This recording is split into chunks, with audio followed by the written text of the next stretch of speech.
So those who have got no PowerPoint presentation, what they will do, they will present their poster here. We will discuss in the same manner as the PowerPoint presentation. So all of you please kindly ready and get ready for 3 minutes presentation and 2 minutes discussion. Okay? 1 minute discussion, sir. 1 minute. 1 minute, sorry, 1 minute discussion. It is 4 minutes total game. So please come. So first contestant is S. Das, I think. Yes, yes, yes. S. Das is the first contestant. Please come. Please present. S. Das क्या है? Topic क्या है? On female virus shortening and dega osteotomy in DDH. अच्छा अच्छा. Good morning, Chairman sir, Co-Chairman sir, and friends. My poster was open reduction femoral varus derotation shortening osteotomy with DEGA. Below 5 years. I am going to present my early results. Purpose study is to report our experience of last 8 years by evaluating the clinical radiological outcomes of combined approach in developmental dislocation of hip below 5 years. All the papers has been described. They describe that early open reduction gives us the best results. Our protocol is identify the case as early as possible, give them public harness. Once instability is detected, by then patient is taken to operation theatre, then arthrography, adductor tenotomy or spica. If still there is instability, then we go for open reduction. So we have managed 42 hips, out of which 8 hips we have managed conservatively. 34 hips we have operated by the open reduction method. So these are the surgical steps of the methods. And clinical excellent stable painless limp negative trend Lemberg and full range of motion, that is excellent result in Barrett et al. Described 1986 28 cases. Radiological Severin classification excellent results in 30 cases, and avascular necrosis found in 1 case. So these are one case, unilateral case which has been undergone open reduction method, and you can see the movements. And this is also another case, open reduction has been done. This the cross leg sitting and squatting possible. Bilateral case which has been operated, and results is good. So to conclude, open reduction recommended mostly after working age. Anterior approach is always recommended. Acetabular clearance and division of transverse acetabular ligament allows stable concentric reduction. Taut capsuloplasty and femoral shortening varus derotation shortening osteotomy recommended after tight reduction. DEGA osteotomy improves the shape of the acetabulum, and long follow-up results are also good. Thank you very much. In time. Acha, Das, Dr. Das, you have presented in time. Sir. So, what is the difference between the plain wedge osteotomy and the DEGA osteotomy? And how do you determine the antiversion? Antiversion is pre-operatively, antiversion is assessed by the method described, clinical method. In the operation theatre also, during the reduction process, we reduce it. After the osteotomy, we proximal fragment is internal rotated, and stability is checked, and then distal fragment is derotated and fixed. So in that way, we assess the antiversion in the operation theatre during many operatively. Thank you. Any question? What are the complications with the DEGA osteotomy? Complication operatively, we may go towards the acetabulum, we may damage the premature acetabulum, so that there will be problem in operatively. Suppose by any means during the surgical procedure not properly identify the margin, if the damage the superior part of the acetabulum, there will be growth arrest and acetabular dysplasia will be maybe more. So you have to proper level has to be selected, and osteotomy has to be done. Graft has to be put on the superior side, lateral side, proper graft, so that the this osteotomy will be down and the head will be reduced position. Will it be better to go for Pemberton osteotomy in these cases than DEGA? DEGA osteotomy is easy to learn, easy, and Pemberton osteotomy, DEGA osteotomy will be good. Okay. Any more questions? Thank you. Thank you. Thank you, sir. Thank you, Dr. Das. Thank you, sir. We'll call upon the number 7, that is Sobti. His name is A. Sopti. Yes, sir. Is here? Yeah. You have got your presentation Yes, sir. loaded? Please present. 3 minutes plus 1. Give your marks. The copy of So that, my poster, sir. Small copy of my poster. we will have a discussion of that. So you don't have a presentation, I isn't have a it? presentation also. Huh? I have a presentation also. Also, Yes. very good.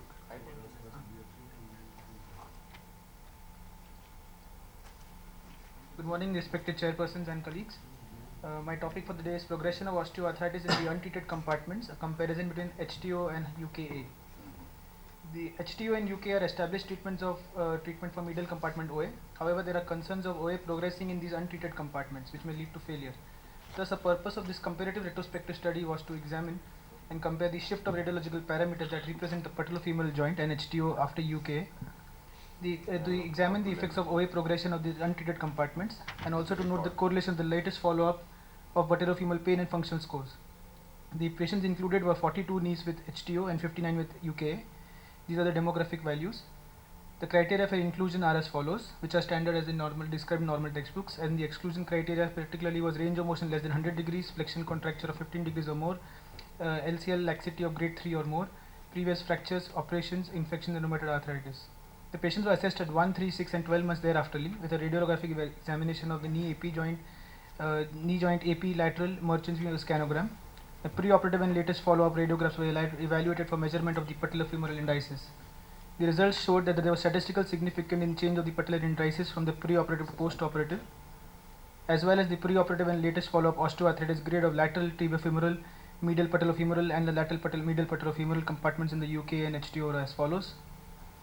To summarize, the most important findings of our study was there was OA progression observed in all the untreated compartments with both the procedures.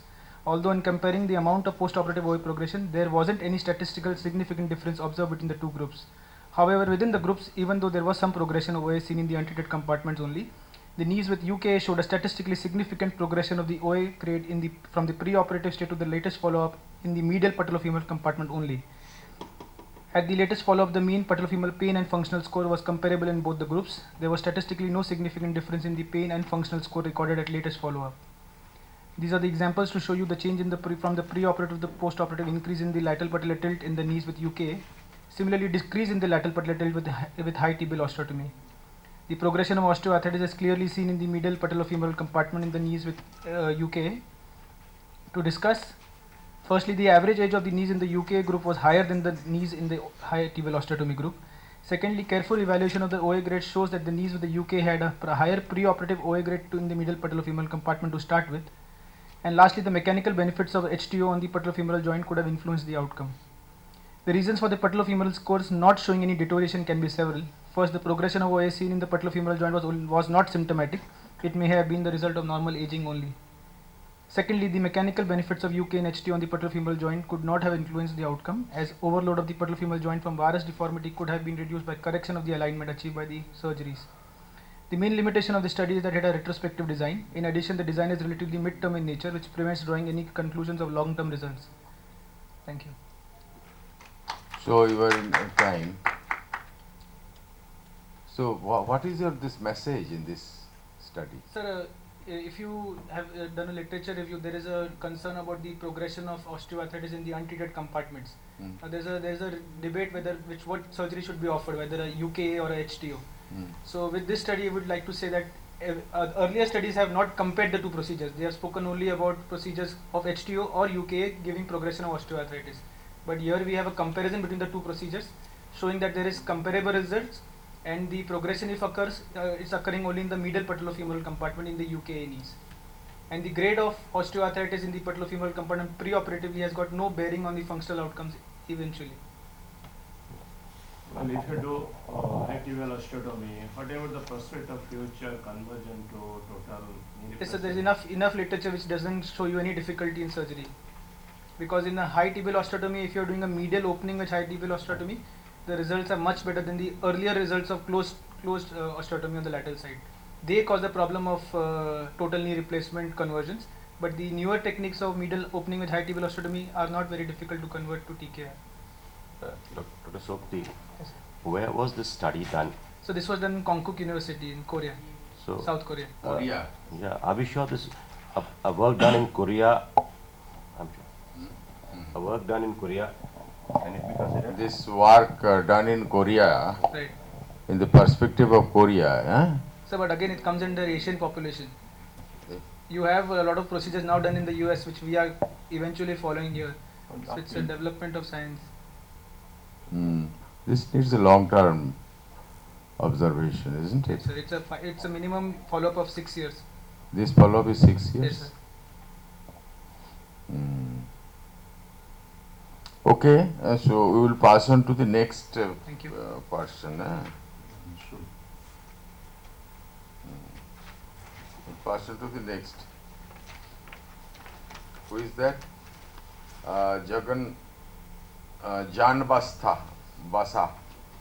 Jan Basa, number 10. Jan Basa is here. Yes, sir.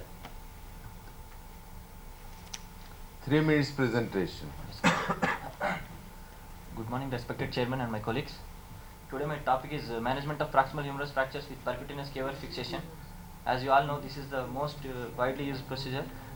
The proximal humerus fractures can be surgically managed by open reduction technique by various plating techniques and percutaneous cable fixation. The latter has more advantage as it has a biological fixation and no soft tissue dissection, and it preserves the vascularity and chance of less infection, and it aids early mobilization and minimal post-op complications. The only disadvantage with this is it is little less stable fixation compared with other platings. The aim of the study, this is to analyze the functional outcome of the proximal humerus fractures fixed with percutaneous cavities.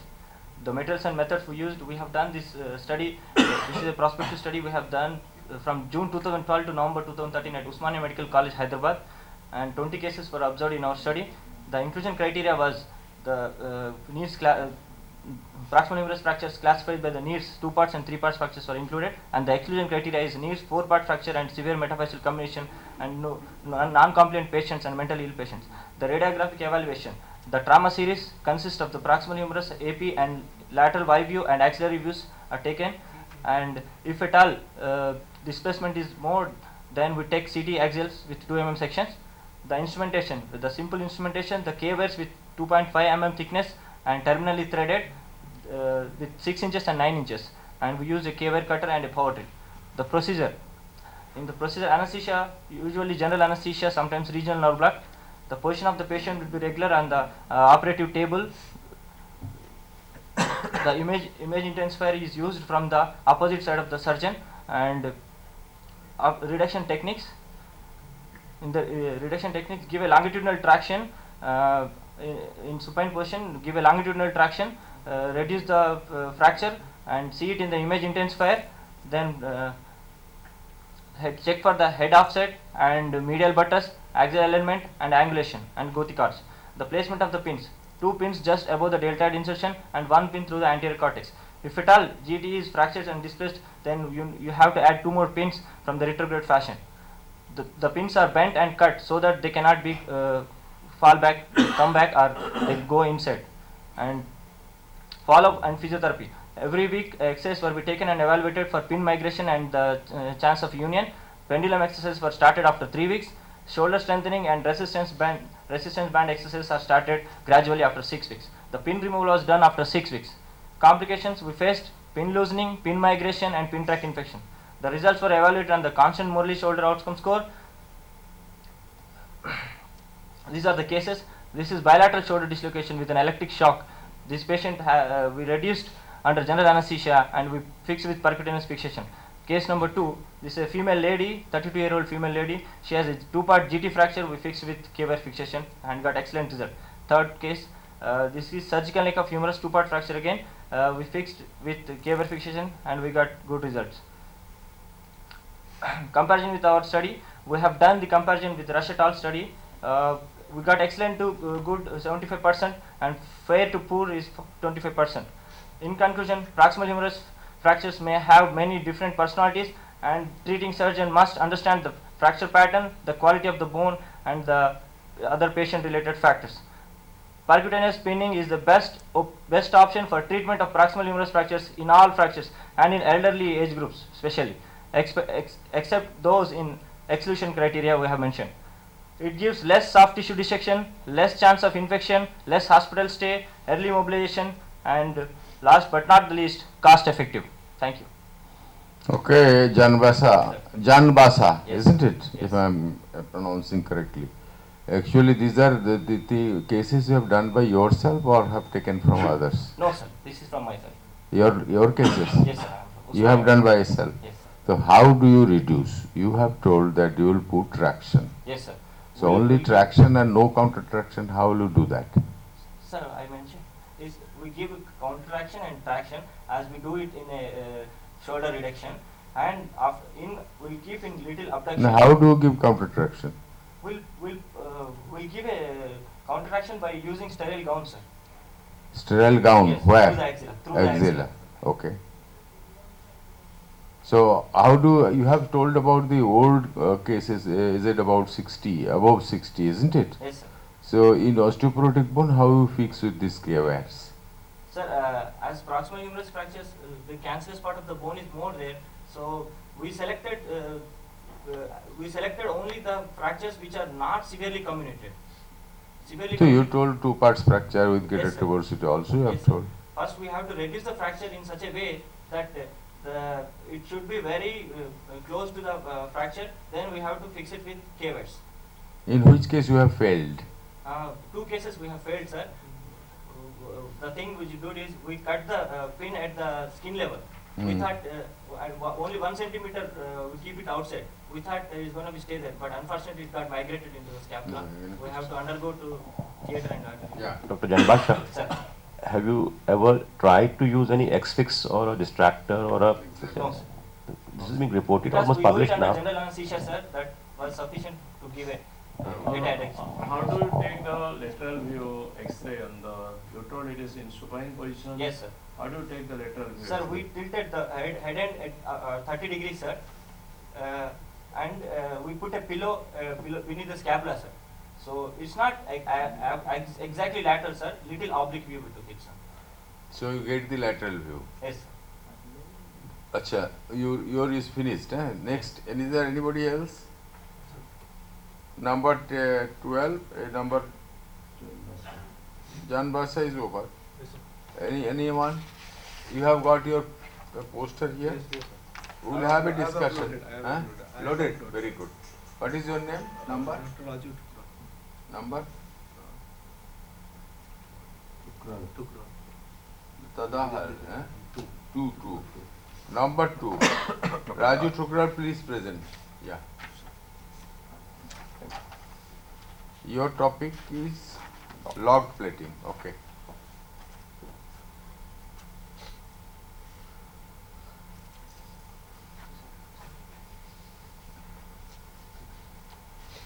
Good morning, Chairperson and my colleagues. My topic is log plate of the implant, stable supracondylar periprosthetic femoral fracture by ORIF and MIS techniques. My background, main issue is the osteoporosis comminution and the bone loss, and hypothesis is the distal femoral locking plate provide the adequate angulation and rotational stability, thereby permitting the early mobility. Biological fixation may offset the problem of the delayed union.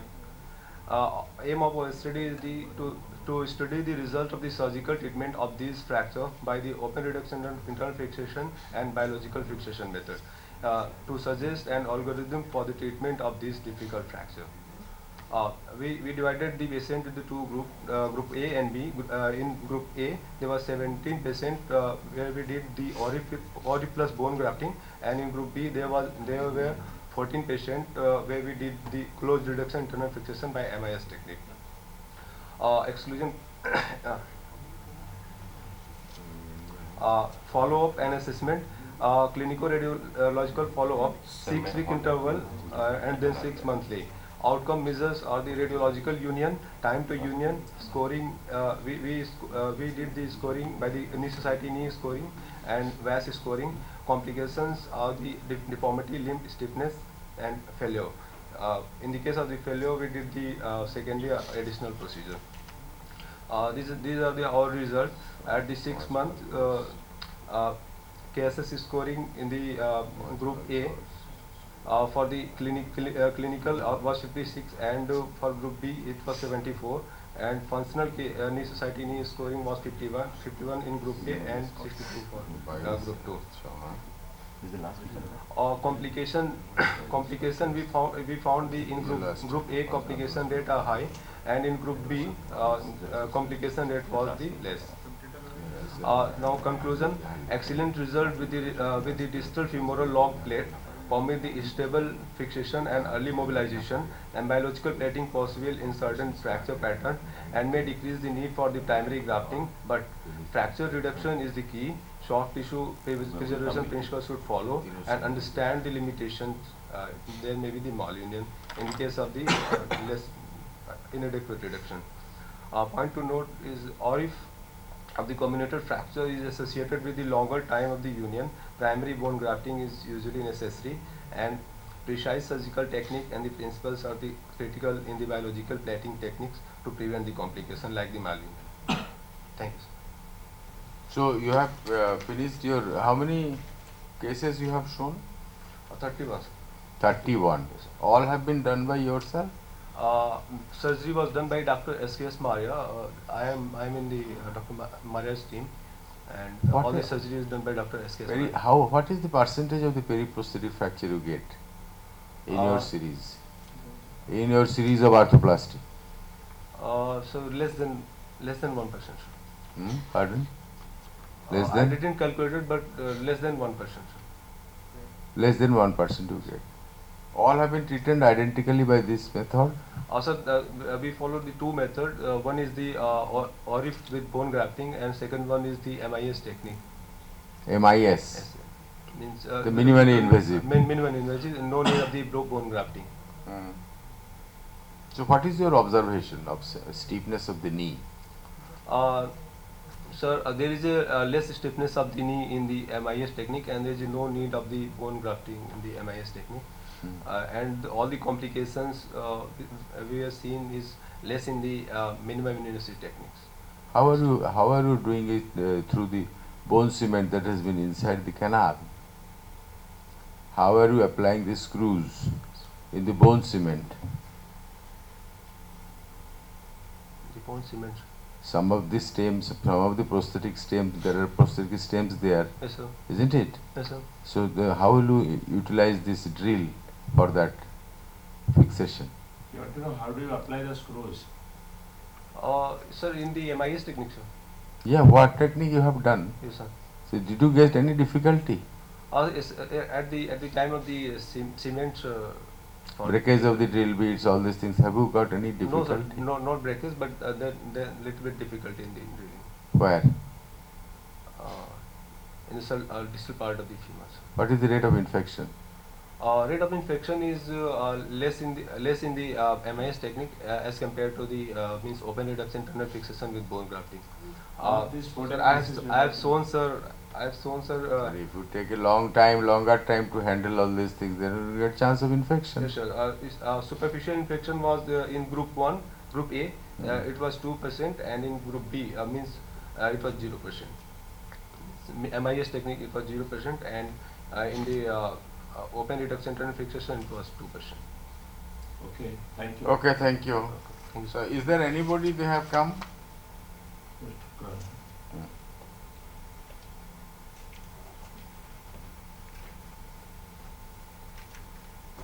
Anybody who has come with a poster? Anybody who has come with a poster?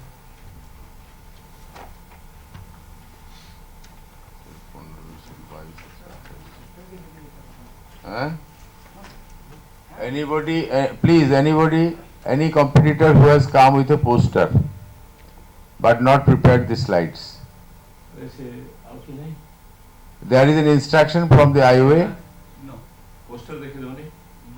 There is an instruction from the IOA office that if anybody has not come prepared with the PowerPoint, he should show his poster here. We will discuss. Poster भी नहीं? No.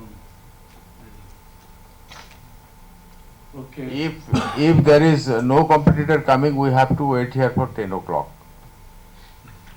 Yes, that is the rule, because it is a gold medal competition. We'll wait for 10 o'clock and then we'll No, yes, proceed. Within 10 o'clock, if anybody comes, we'll entertain. Isn't it? I think that should, yeah, we should wait. somebody may got information late or something. May get information.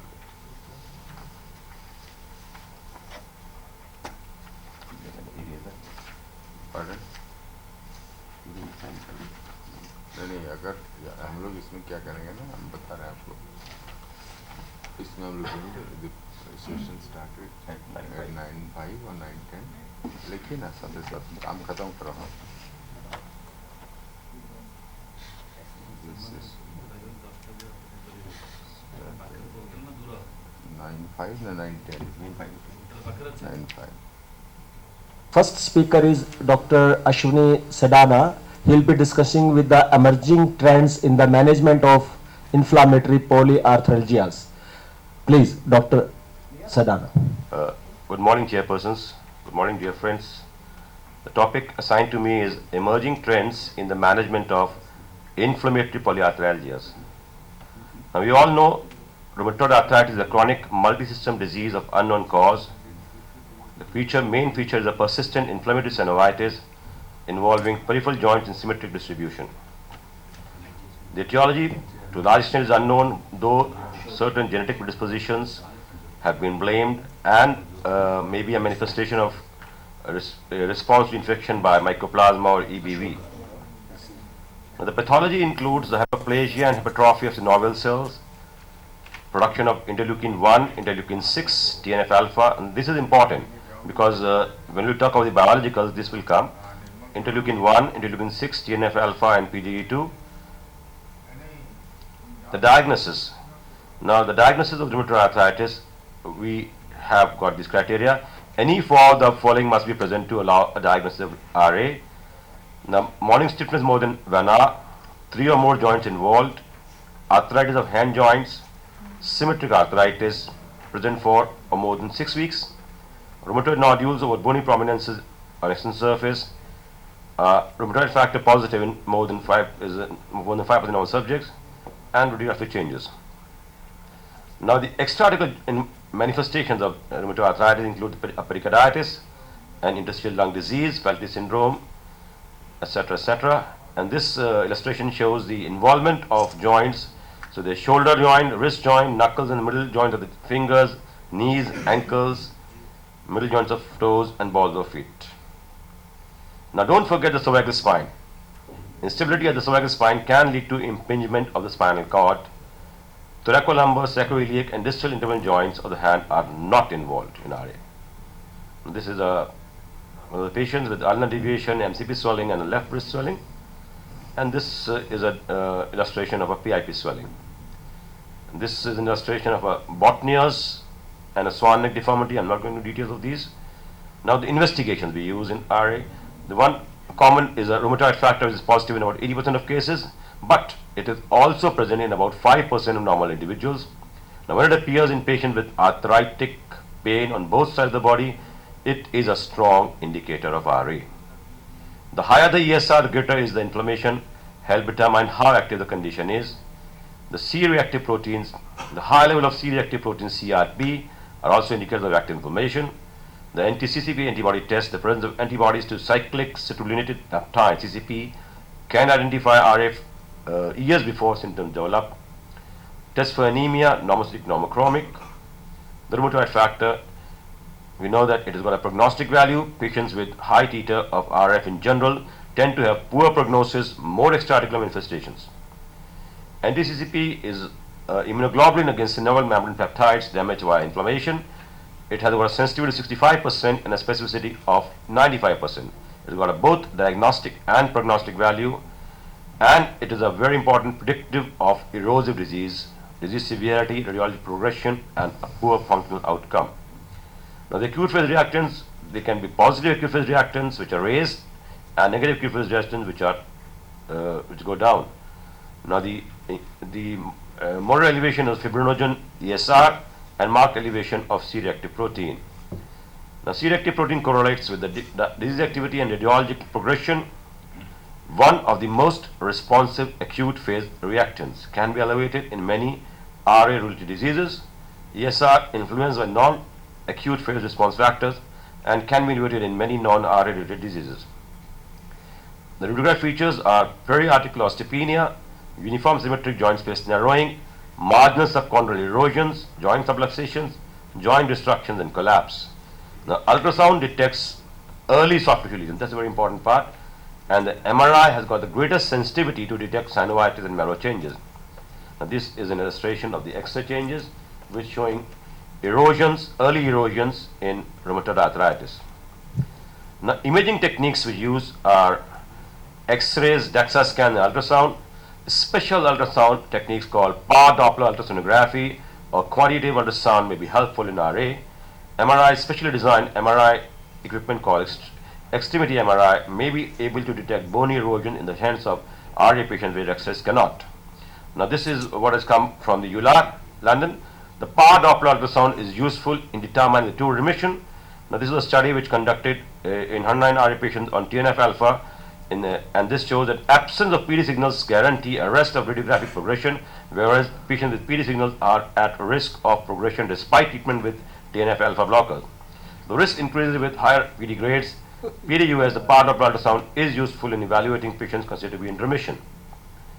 Monitoring progression, we have been using the DAS score, the disease activity score, DAS28. It is widely used indicator of RA disease activity and its response to treatment. The joints included in this DAS28 are PIP, MCP, wrists, elbows, shoulders, and knees. Now, when looking at these joints, both the number of joints with tenderness upon touching, that is 1028, and swelling, that is SW28, are counted. In addition, the ESR is measured. A score less than 3.2 means the patient is inactive. The 3.2 to 5.1 means moderately active disease, and more than 5.1 means active disease. Now, this I'm not going to detail, but this is a very important 2010 ACR ULAR classification of this. Now, the goals of the therapy. The goals of the therapy are to alleviate pain, preservation of function, control the disease activity, maximize the quality of life, and slow the regression rate of the joint damage. Now, these include the physical therapies, the diet, the pharmacological therapies, the NSAIDs, glucocorticoids, DMARDs, biologics, surgical treatment, and future trends. Now, the important part in the physical therapies is splinting can prevent unwanted joint movements. Exercise is directed to maintain muscle strength and joint mobility. Some studies now suggest that omega-3 fatty acids may reduce the rheumatoid arthritis inflammation. NSAIDs, we are all knowing, there can be non-selective COX inhibitors and selective COX inhibitors. Now, etoricoxib 90 mg OD has the highest selectivity ratio for inhibition of COX-2 and a superior efficacy compared with 5 mg naproxen BD over 12 weeks.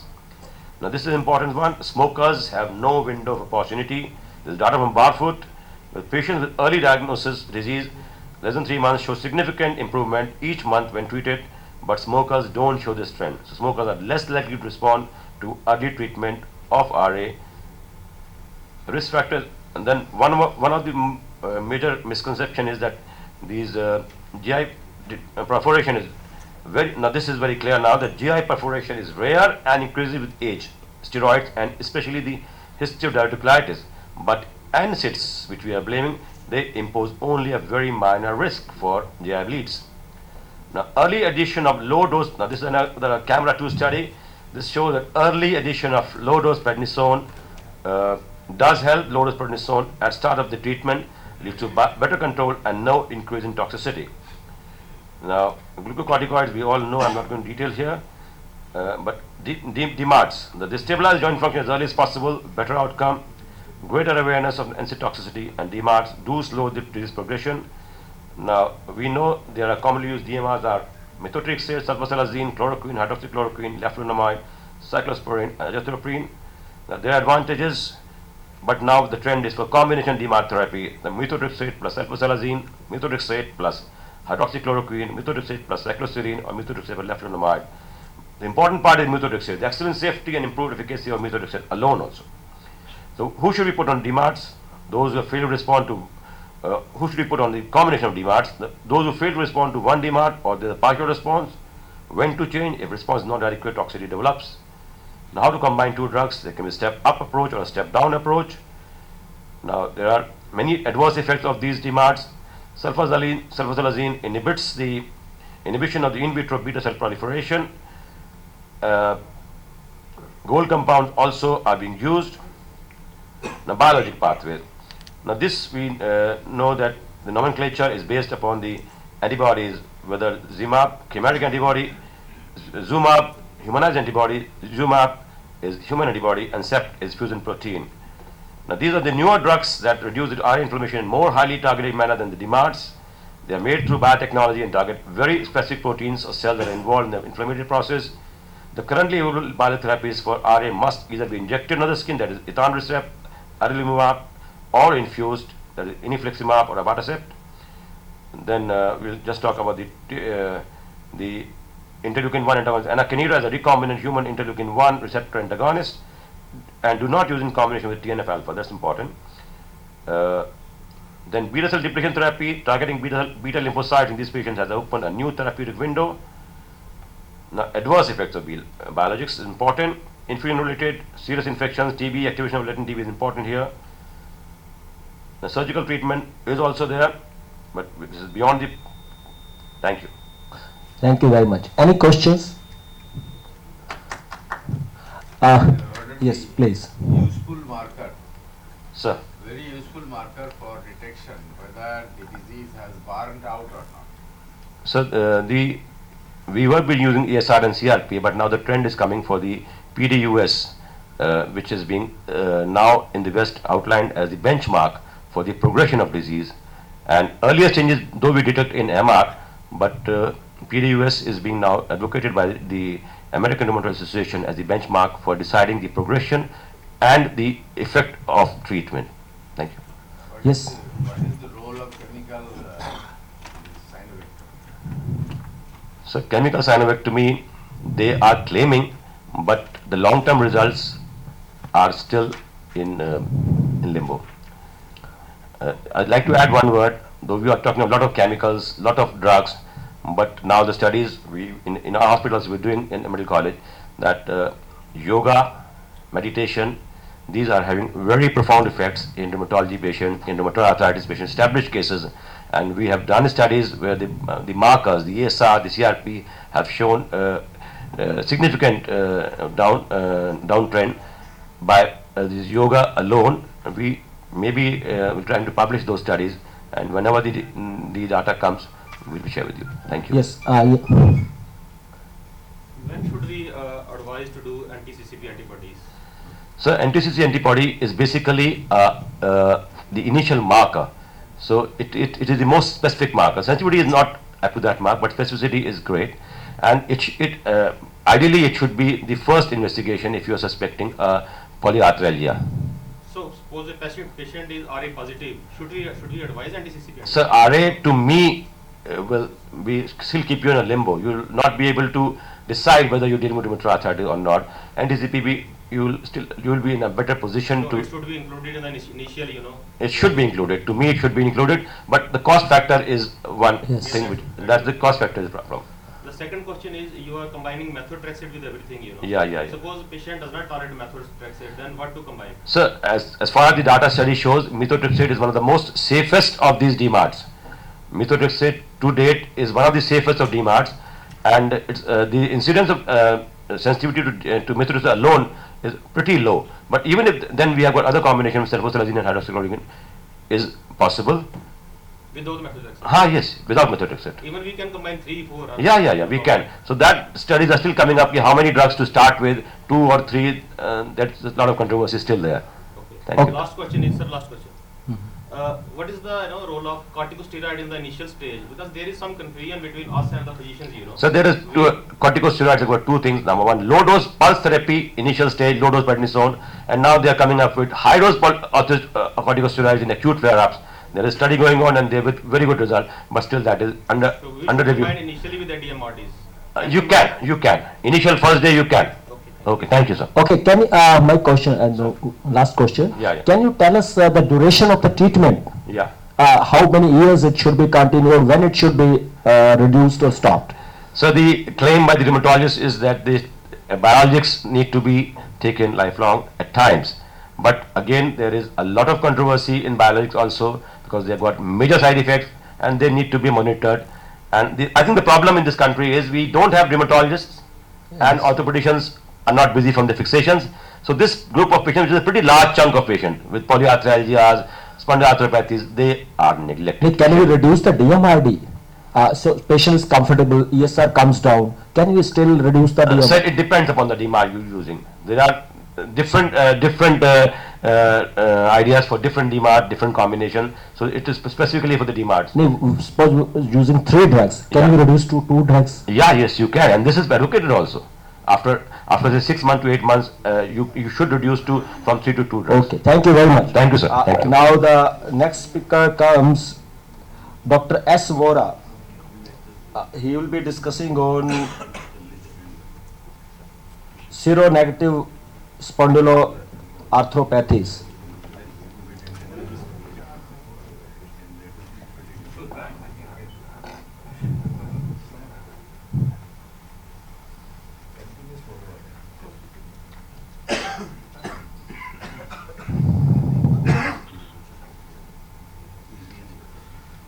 Good morning, chairpersons and friends.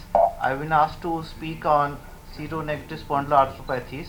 This is a group of inflammatory disorders which affects joint, spine and periarticular structures along with some extra-articular manifestations, and most of them are positive for HLA-B27 as well as they are essentially negative for the rheumatoid factor. Now the conditions which are included in this group include ankylosing spondylitis, which has inflammation of joints, reactive arthritis, which is normally in response to some infection, also referred as Ritter syndrome. Psoriatic arthritis is associated with a skin condition called psoriasis, and enteroarthropathic is associated with inflammatory bowel disease, including diseases like Crohn's disease and ulcerative colitis. And undifferentiated spondyloarthropathy, which does not fit into any of the above, is labeled as undifferentiated. Now, why are these diseases clubbed together? Because they have certain features in common. First, foremost being the HLA-B27 positive for all of them, enthesitis, both juxtaarticular as well as extra-articular, spondylitis and sacroiliitis, peripheral arthritis, which generally it is asymmetrical involvement, extra-articular manifestation in the form of involvement of eye and genitourinary tract, and they are essentially their sero status is negative for rheumatoid factor as well as anti-nuclear antibodies. The patients suffering from these diseases, the association with the percentage Y with B27 is like angst-spond, about 90% are positive for HLA-B27, about 70% for reactive arthritis, enteropathic arthritis, about 50% of them are positive, and psoriatic arthritis, about 35%. Now coming to ankylosing spondylitis, hurriedly, about 90%, as I said, are positive for B27. It's a chronic inflammatory of sacroiliac joints and spine. Bilateral sacroiliitis is the hallmark of this disease. The peak onset is in the late adolescence. Males are more commonly involved. It's more common in whites. The diagnostic challenges, one needs to take a careful, detailed history and a clinical examination. The back pain is quite specific in ankylosing spondylitis. It involves the lower back as well as the buttock. It's a nocturnal pain. A very specific thing about it that the pain relieves with exercise and it does not relieve with rest. Similarly, we need to see the evaluation of the joints. There's a test called Schobert test to see the limitation of forward flexion and the reduced chest expansion. In these patients, the respiration becomes diaphragmatic. The Schobert test I was talking, we draw an imaginary line from the iliac crest, 5 cm below and 10 cm above. Normally, when a patient is subject to forward flexion, it is about 15 cm. It should be plus 5 cm. If it is less than 5, we label it as a restriction of movements.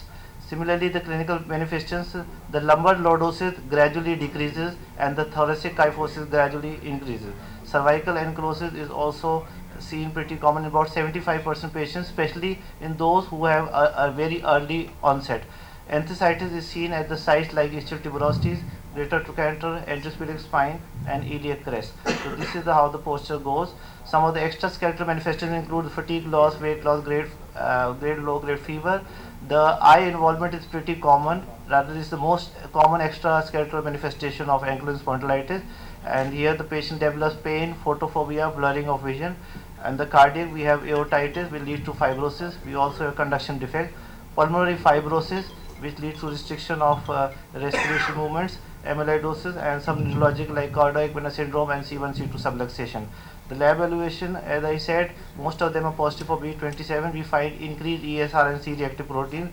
Anemia is typically normochromic normocytic, and they are essentially negative for rheumatoid factor and anti-nuclear antibodies. Regarding X-rays, we see narrowing of the SI joints, and in the later stage we might see fusion also, and in some of cases we find what is called pseudo widening when subchondral bone resorption starts. Bamboo spine as typically described the ossification of the anterior spinal ligament as well as fusion of the apophyseal joints of the spine. We also see fairly good syndesmophytes and the squaring of the lumbar vertebra, especially of its anterior concavity. The reactive bone sclerosis is also labeled as a Romanus lesion, where the superior and inferior margin give rise to bone sclerosis in the later stage. We see osteopenia and straightening of the cervical spine. Hip and shoulder are rarely involved. So these are some of the X-rays, how it looks like the bamboo spine and the SI joint involvement. Power Doppler ultrasound has also got a good role to play, especially in the early stages, and also to see the response of our therapy when we put the patient on the drugs. MRI and CT scan detect those early sacroiliacal erosion and enthesitis which are not visible on the X-rays. If we compare ankylosing spondylitis with rheumatoid arthritis, both of them have synovial inflammation which leads to destruction of articular cartilage and ankylosis. But just to differentiate few points, ANK is more common in males, whereas rheumatoid find more in females. We have essentially absent of rheumatoid nodules in ankylosing spondylitis, and they are absent for the rheumatoid factor. We also see pre-spinous calcification more in ankylosing spondylitis. Regarding treatment, the physiotherapy and NSAID is the mainstay of the treatment. We educate the patient to lie supine or prone mode to prevent flexion contractures. Extension exercises advocated by all of us. Swimming is a very good mode of physiotherapy for these patients. We also advise them for deep breathing exercises and cessation of smoking. Regarding NSAID, earlier we used to do phenylbutazone, later it was joined by indomethacin, but fairly good responses also received by naproxen, piroxicam, and the latest being meloxicam. Steroids have a fairly good role, and even the topical drops are used for the extraskeletal manifestation like uveitis. DMARD, sulfasalazine, and methotrexate, they help also to affect the disease process as well as improve the movements of the joints. Latest in this list is the tumor necrosis factor alpha blockers, which include etanercept, infliximab, and adalimumab. National Institute of Health and Clinical Excellence has recommended the use of etanercept. Infliximab in combination with is recommended for the dose tolerant to etanercept. Etanercept or infliximab should be used under a specialist supervision. A special study has been conducted for ankylosing spondylitis, the role of etanercept in that. With the latest update in this, a very essential one to know for all of us. Then as late as in October 2013, the FDA approved the tumor necrosis factor inhibitor called certolizumab pegol. It was based on the approval, the study of phase 3 multicenter randomized study, which has studied the evaluation, the efficacy and safety of the drug. The surgical indications are when we need to do vertebral osteotomy, especially for the cervical spine or the or the upper thoracic spine, where there is a complete fusion, fracture stabilization, and joint replacement in the later cases. This is especially for when the hip joint is involved. Coming to reactive arthritis, also referred as Rita syndrome, the triad include conjunctivitis, arthritis, and uveitis. Again, more common in males. The responsible organisms are chlamydia, Campylobacter yersinia, also Salmonella and Shigella. Again, more common in whites. Clinical manifestations sometimes start 2 to 4 weeks after the initiation of the infective event of genital tract or GIT tract. Again, asymmetrical, lower extremity is more involved as compared to upper one, and in lower limb we find knees and ankles involved. Hip is rarely involved, as I'm saying again. Upper limb, wrist, elbows, and small joints are bad. Also, we talk of sausage digit. It is the whole of the finger or the toe is swollen with dust-like blue discoloration, and they are very painful. Enthesopathies and sacroiliitis, we all know. This is how the sausage toes look like. The other extra articular manifestations, the eye I have already talked. The genitourinary balanitis succinata, they are shallow ulcers on the glans penis, and the skin we see keratoblenerarica, they are hypertrophic ulcers on soles. Cardiac effects we already talked, and the general symptoms. This is how the keratoderma blenerargica look like, and this is how succinate balanitis looks like. Again, left-sided synovial fluid shows inflammatory changes with increased ANSR and negative rheumatoid factor. Anemia is again synovial fluid. We see turbid, poor viscosity, and high leukocyte count with increased proteins. X-rays, we see the lovers yield what is called as erosion and periosteal changes at the insertion of plantar fascia and Achilles tendon. Ischial tuberosity then greater to enter the other sides to see asymmetric sacroiliac joint is always seen here with syndesmoid, and pencil and cup deformity typically described when there is osteolysis of phalanges as well as metacarpals. So this is the symptomatic. Coming to psoriatic arthritis, the epidemiology part, about 5 to 7% of patients with psoriasis develop psoriatic arthritis. 0.1% of the population affected. Here the male-female ratio is almost equal and the onset is a little later age. A word about psoriatic arthritis associated with HIV, it is little different. Here the foot and ankle involvement is most common and very severe. The treatment is almost same as psoriatic except that we avoid using steroids and methotrexate in this. The skin and nails, we coming to extra article again, the psoriatic skin lesions show erythema silvery scales. Auspit sign is when you generally scrape the lesions, a pinpoint bleeding is seen, and we also see the nail pitting.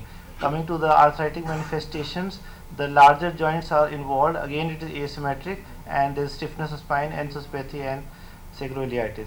Pencil and cup deformity on X-ray I've already described. Asymmetric lesion, if sacroiliit later on lead to fusion, we see fluffy periosteal. Treatment again physiotherapy, but it should not be overdone because at times it leads to exacerbation. NSAIDs, we all know steroids have a limited role, but we also use methotrexate and tuber necrosis factor inhibitors in this also. And the enteropathic enterocolitis, as I said, associated with conditions of the intestine like ulcerative colitis and Crohn's. Bacterial etiology is there, and males are again more commonly involved.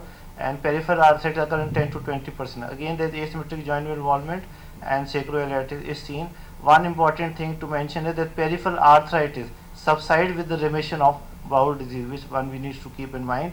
Extra-articular manifestations include like erythema nodosa in Crohn's and pyoderma and gangrenosa in ulcerative colitis. Okay. So these are some of the pictures how it looks, the extra manifestation look like. So we need to take a detailed history and a careful clinical examination, and then so that we can clear the diagnosis. And this is how we, on the basis of the epidemiological features, the involvement of joint as well as the extra-articular manifestation, we come to regarding prognosis. Here also we see spontaneous remissions and exacerbation. Disease activity generally persists for many decades. The factors which indicate the poor prognosis in spondyloarthritis are when the hip is involved, when there is a dactylitis, or if the age of onset is very young, or is ESI greater than 30. To conclude, now this group this concept is well accepted of grouping it separately. We recognize the varied article and peri-article manifestations which improve to currently, which normally the diagnosis is delayed. MRI and ultrasound have got a good role in early detection of the disease. Basically, we should address the association of disease modifying agent and their role in slowing of bony ankylosis. Also, one should elucidate the possible infection etiology so that we can empower a more causative therapy. With the advent of the biological evidence, prompt recognition of these intertraders has become a critically important goal. Thank you so much. Any question? Yes, please. Sir. When you do the vertebral osteotomy, Sir. in the kyphosis of the enclosing spondyl, what is the indication? When there is complete fusion and we have started having the compressive symptoms, then it is required. Otherwise, we do not do just for the sake of deformity.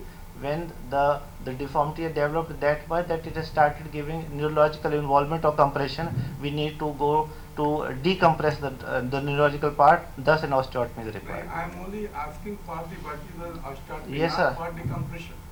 Okay, you will discuss later on. No, let him ask, please. After the session, you can discuss in detail. Again, when to use steroids and when to use methotrexate in ankylosing spondylitis? Ankylosing spondylitis, once diagnosed, methotrexate should be started from day one.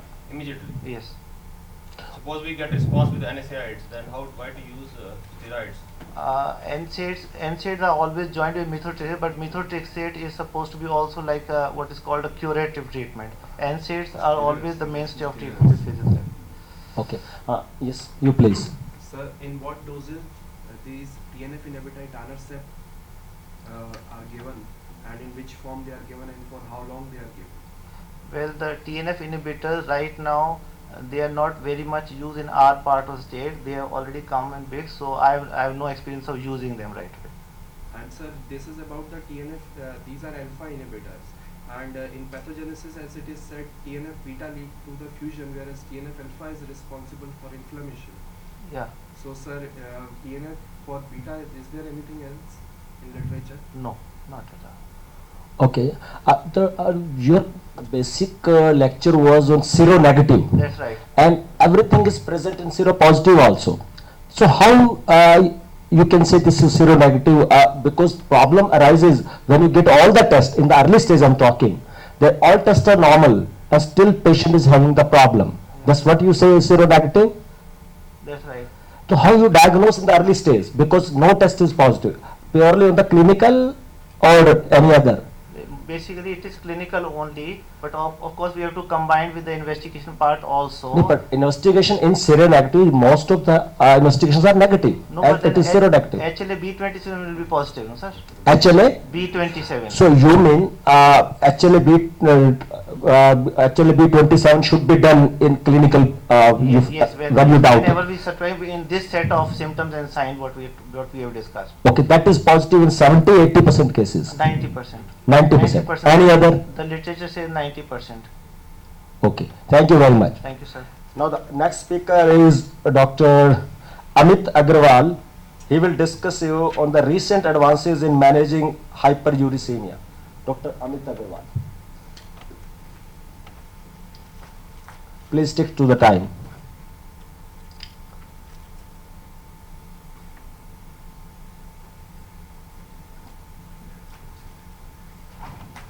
Good morning, everybody. The topic of my presentation is recent advances in managing hyperuricemia. Now, as we all know, what is gout? It's basically a disorder of urate metabolism in which we have hyperuricemia, whereas we have deposition of monosodium urate crystals in joints and soft tissues. Now, it's a heterogeneous group of diseases which results from tissue deposition of monosodium urate crystals or uric acid in supersaturated extracellular fluids. Now, what is gouty arthritis? It is a recurrent attack of articular and periarticular inflammation. Tophi, it's accumulation of articular, osseous, soft tissue and cartilaginous deposits, and one of its manifestation is also urolithiasis. This cascade shows how urate metabolism affects hyperuricemia, and we have silent tissue deposition, one of which features is gout, another is renal manifestation, and there are also associated cardiovascular events and mortality. This diagram shows about the uric acid metabolism, in which how either uric acid hyposecretion or uric acid overproduction leads to gout. Now, acute gouty arthritis, the first attack usually starts at the age of 40 to 50 years. The onset is before the age of 25, and classically the first attack is monoarticular and involves the first metatarsophalangeal joint. The epidemiology, the peak onset is 40 to 50 years. In women, peak onset is postmenopausal. Prevalence is influenced by hormonal geographic conditions. It's seen that it's more common in hypertensive patients with renal transplant, and it's often seen that gout is more common in spring, especially summer. Coming to the clinical presentation, there is a rapid onset of pain, erythema, warmth and inflammation. In night, patient usually wakes up from sleep. It's mostly monoarticular. There is fever, leukocytosis, and it lasts for 3 to 14 days if untreated. The diagnosis of gout is mainly by the aspiration of synovial fluid or tophi, which shows particular character. Coming to the treatment of gout, it terminates acute flare-ups as rapidly as possible. To protect against further attacks, prophylactic treatment in the intercritical period, and to correct hyperuricemia. Now, this is the management of gout, in which we first resolve the acute flare, then we initiate the urate lowering therapy, then we maintain the treatment to control serum uric acid. Now, what are the challenges in the gout management? First is the failure to monitor and adequately lower the uric acid level. Second, the failure to use prophylactic therapy when starting hypouricemia medication, or stopping or starting the hypouricemia therapy during an acute attack of gout. They usually faced with these challenges. Now, what to recommend to patients? First is the dietary recommendation. We tell them to avoid dietary triggers, as I will tell you later on, control hypertension, and to optimize medical care. Now, coming to the treatment of gout, Most acute attacks of gout, they can be managed with colchicine, NSAIDs and corticosteroids. However, many patients have elevated uric acids that can eventually lead to frequent or refractory attacks, for which I will tell you. Now, anti-inflammatory therapy with colchicine or NSAID is recommended during the first few months of the maintenance treatment, and which may be required for 12 months.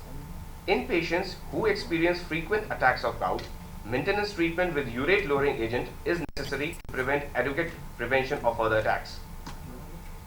Now, allopurinol. Now, this has been the age-long backbone of the gout treatment, and it's a pure xanthine oxidase inhibitor.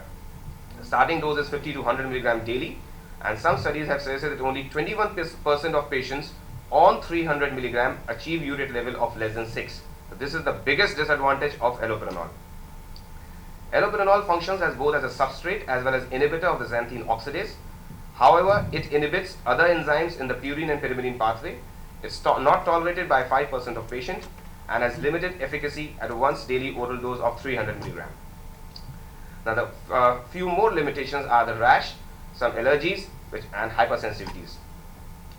Other uricosuric agents available in the market are probenecid, benzbromarone, losartan, fenofibrate, atorvastatin, which have their own limitations, like they can trigger urolithiasis.